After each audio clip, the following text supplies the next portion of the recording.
দুটো মাছ আমি ভেজে নেব। আর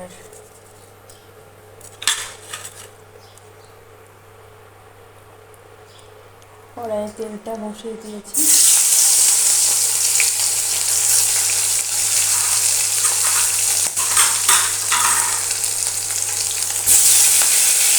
আর এদিকে ভাতটা বসিয়ে ভাতের মধ্যে তো আমি আলু পটল সিদ্ধ দিয়েছিলাম।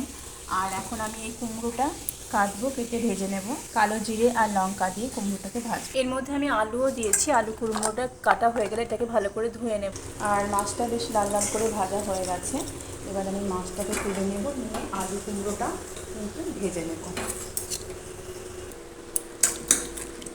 আলু কুমড়োটাকে আমি কিন্তু কাঁচা লঙ্কা জিরে ফোড়ন। এবার আলু কুমড়ো ভাজার জন্য আমি কড়াইতে দিয়ে দিচ্ছি তেল, দিয়ে দিলাম 3টে কাঁচা লঙ্কা। তারপর দিয়ে দিচ্ছি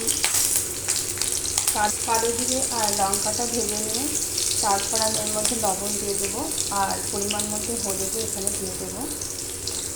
এরপর এটা লাল লাল করে ভাজা হয়ে গেলে আমি আলু আর কুমড়োটা দিয়ে দেবো।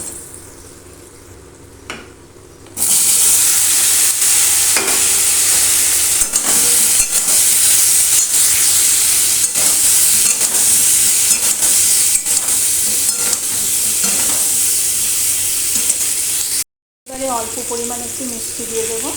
তারপরে লাল লাল করে ভেজে নেবো।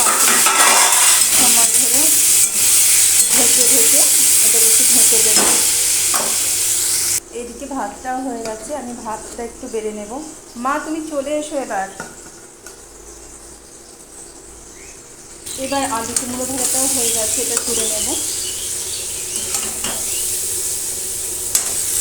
এবার মা তুমি চলে এসো, এখানে আমি ঘি দিয়েছি, আলু কুমড়ো ভাজা, আলু পটল সিদ্ধ, ভাত আর মাছ ভাজা। তো চলো খেয়ে নাও। আর দিয়েছি আমি জল 1 গ্লাস। মা এসো খেয়ে নাও।